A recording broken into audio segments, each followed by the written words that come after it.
आषाढ़ मास की कृष्ण पक्ष की एकादशी कब है, व्रत हमको किस दिन रखना चाहिए, पारण हमको किस दिन करना है, और इस एकादशी का आषाढ़ मास 2025 की एकादशी का कौन सा महत्व है, कौन सी नाम से एकादशी जानी जाती है। राधे राधे दोस्तों, आप लोग कैसे हैं? तो आशा करते हैं कि आप लोग हमेशा स्वस्थ होंगे, मस्त होंगे, अपने अच्छे अच्छे काम में बिल्कुल व्यस्त होंगे। मैं हूँ आपकी रंजना और स्वागत करती हूँ वैष्णवी देसी सांग चैनल में।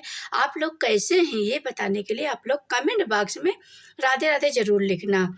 तो दोस्तों, जैसा कि साल में 24 एकादशी होती है, जब मलमास लगता है तो 26 एकादशी हो जाती है।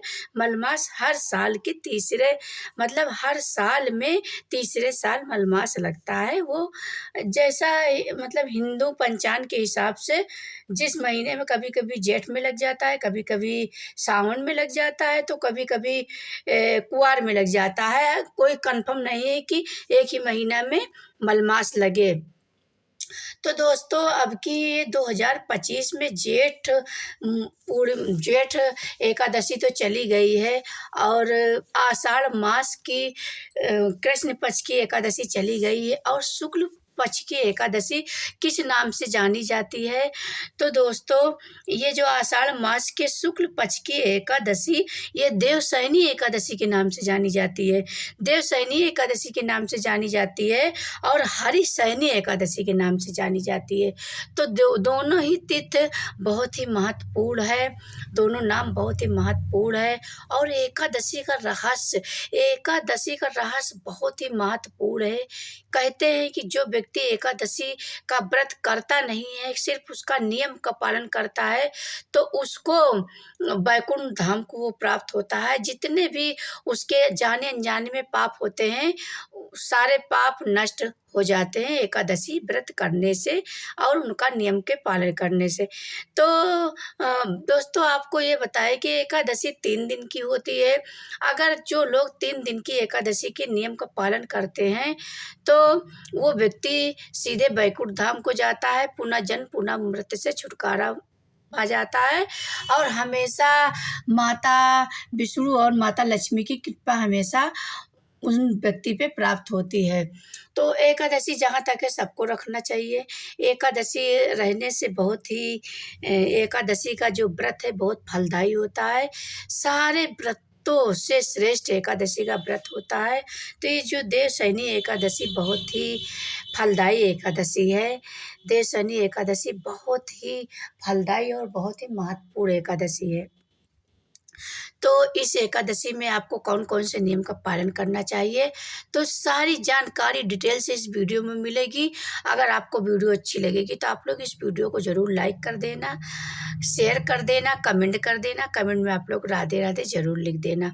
और जो लोग इस चैनल पे नए हैं तो चैनल को सब्सक्राइब कर दे, बेल आइकन को ज़रूर प्रेस कर दे, जिससे वीडियो की नोटिफिकेशन आप सबके पास सबसे पहले पहुँचे।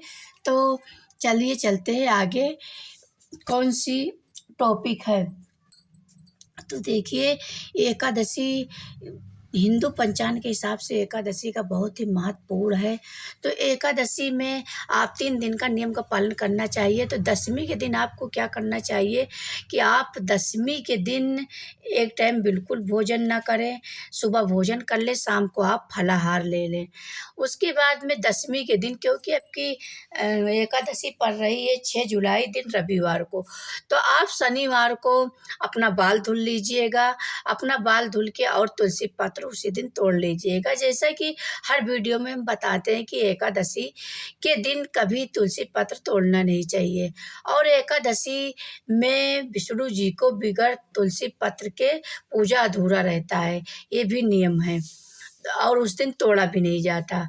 तो आप दशमी के दिन बाल धुल लीजिएगा, तुलसी पत्र तोड़ लीजिएगा और जो है अब आप अपने घर की साफ सफाई सब कुछ कर लीजिएगा।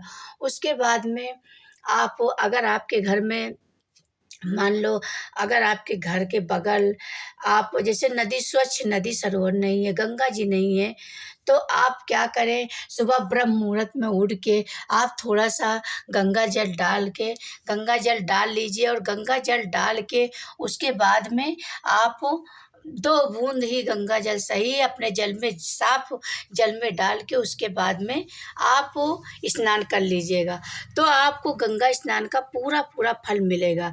उसके बाद में फिर आपको सूर्य भगवान को जल चढ़ाना है, फिर तुलसी जी का पूजन करना है। तुलसी जी के पूजन में आपको जल नहीं चढ़ाना चाहिए, बाकी ऐसे आपको पूजा करना चाहिए। उसके बाद में आपको क्या करना चाहिए कि अगर आपके पास जैसे फ़ोटो है, इस तरह की फ़ोटो है, तो आप फ़ोटो विराजमान कर लीजिए विष्णु जी का और लक्ष्मी जी का, लक्ष्मी जी साथ में रहें। उसके बाद में शंख भी साथ में रहे। फिर आप विष्णु जी का फ़ोटो रख के उसके बाद में चौकी सजा लीजिएगा। चौकी में पीले वस्त्र की चौकी मतलब कपड़ा बिछाना चाहिए। कपड़ा बिछाने के बाद में फिर विष्णु जी का और लक्ष्मी जी को विराजमान करना चाहिए। उसके बाद में गणेश जी और लक्ष्मी जी को जरूर पूजा में बैठाना चाहिए, क्योंकि बगैर गणेश जी की और लक्ष्मी जी के पूजा हमेशा अधूरा रहता है।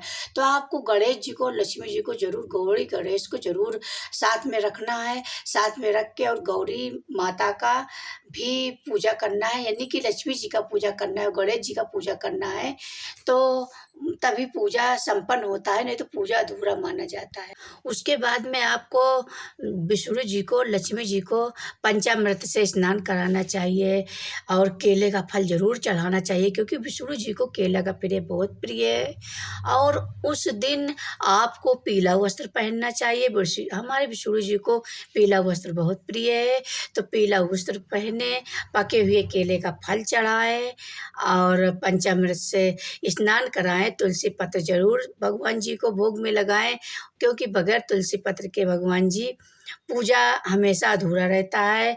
उस दिन आपको पूजा आरती करनी चाहिए, अखंड ज्योत जलाना चाहिए और सुबह ही संकल्प ले लें। उसके बाद में एक टाइम फलाहार करें। निर्जला व्रत आप नहीं रह सकते, तो एक टाइम ही फलाहार करें। पूरे दिन खाना न फल खाना चाहिए और न ही जल पीना चाहिए। इस तरह से एकादशी आप अगर नियम करते हैं, एक टाइम फलाहार रहे, ज़्यादा से ज़्यादा आप भगवान श्रीमन के मंत्रों का जाप करें। ओम नमो भगवते वासुदेवा, ओम नमो भगवते वासुदेवा, या आप इस मंत्रों का जाप करें कि श्रीमन नारायण, इस तरह।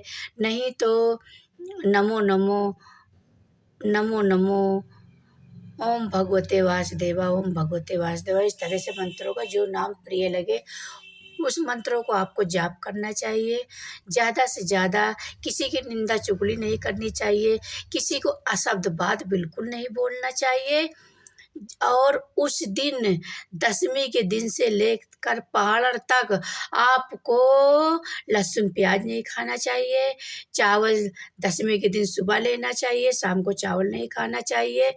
और एकादशी के दिन चावल बनाना नहीं चाहिए। उसके बाद में पहाड़ के दिन आपको चावल से ही व्रत का पारण करना है, यानी व्रत तोड़ना है। चावल से ही आपका व्रत टूटता है। तो आप अब बात करते हैं कि अब एकादशी कब से प्रारंभ हो रही है, कब समाप्त हो रही है, तो कौन किस दिन कितनी समय, तो आपको पूरी जानकारी आपको इस वीडियो में आपको बता रहे हैं और आप लोग ध्यान से सुनना और एकदम पूरा नियम का ज़रूर पालन करना, क्योंकि अगर 3 दिन की एकादशी का नियम का आप लोग पालन करते हैं, पालन भी आपको समय से ही करना चाहिए। नियम से जैसे आप दशमी के दिन पालन करते हैं, उसी तरह आपको एकादशी के दिन पालन करना चाहिए और द्वादशी के दिन। और देखिए, अगर दशमी के दिन आपको नया वृक्ष आप नहीं ले सकते तो दातून करना है। एकादशी के दिन आपको दातून करना है, उसी तरह आपको द्वादशी के दिन दातून करना है। 3 दिन का नियम का पालन करना है। जूठा वृक्ष आपको नहीं करना चाहिए और दातून अगर आप नया वृक्ष ले सके तो ले लें, नहीं तो दातून आप कर लें। दातून बहुत ही शुभ होता है, कोई भी व्रत हो तो दातून बहुत ही शुभ होता है। तो एकादशी कब से? आषाढ़ मास के शुक्ल पक्ष की एकादशी की शुरुआत 5 जुलाई को शाम 6:58 पर एकादशी की तिथि शुरुआत होगी और 6 जुलाई को शाम 9:14 पर एकादशी तिथि समाप्त हो जाएगी। तो दोस्तों 6 जुलाई 2025 दिन है रविवार। 6 जुलाई को देवशयनी एकादशी का व्रत रखा जाएगा। द्वादशी तिथि प्रारंभ 6 जुलाई दिन रविवार 9:15 से द्वादशी तिथि प्रारंभ होगी और समाप्त होगी 7 जुलाई। द्वादशी तिथि समाप्त होगी 7 जुलाई रात 11:10 तक। तो देवशयनी एकादशी का पारण आपको कब करना है, क्योंकि देखिए जब आप व्रत रखते हैं तो व्रत का भी नियम करना चाहिए और हमको व्रत कितनी समय करना है, संकल्प कितनी समय लेना है, तो उसी तरह पारण का भी नियम है। तो व्रत का पारण कितनी समय करना चाहिए, 7 जुलाई को 2025 दिन सोमवार को सुबह 5:29 से 8:36 तक व्रत का पारण है। तो आप लोग शुभ समय में जरूर पारण कर लेना है। पारण के पहले आपको शुद्ध भोजन बनाना है, लहसुन प्याज का भोजन नहीं बनाना है। उसके बाद में पहले आप एक थाली में अपने लिए भोजन निकालें और गौ माता के लिए भोजन निकालें। पहले गौ माता के लिए भोजन रख दें, उसके बाद में आप ब्राह्मण के लिए जो कुछ आपके पास है, दाल चावल साग सब्जी फल जो कुछ आपके पास है आप दान के लिए निकाल लीजिए। उसके बाद में आपको पारण करना है। पारण करना है, हल्का खाना आपको भोजन करना है, भर पेट का भोजन नहीं करना है। पारण के दिन भी आपको एक टाइम ही भोजन करना चाहिए। तो ये रही मेरी एकादशी की तिथि। अगर एकादशी का वीडियो आप लोग को अच्छा लगता है दोस्तों, तो आप लोग एक पूरी वीडियो को फुल वॉच करके देखना, और वीडियो अच्छी लगती तो आप लोग वीडियो को लाइक करिएगा, शेयर करिएगा, कमेंट करिएगा। कमेंट में आप लोग राधे राधे जरूर लिखिएगा। जो लोग हमारे चैनल पे नए हैं, चैनल को सब्सक्राइब कर दें, बेल आइकन को जरूर प्रेस कर दें, जिससे वीडियो की नोटिफिकेशन आप सबके पास सबसे पहले पहुँचे। फिर मिलते हैं किसी अच्छी वीडियो के साथ, तब तक के लिए राधे राधे।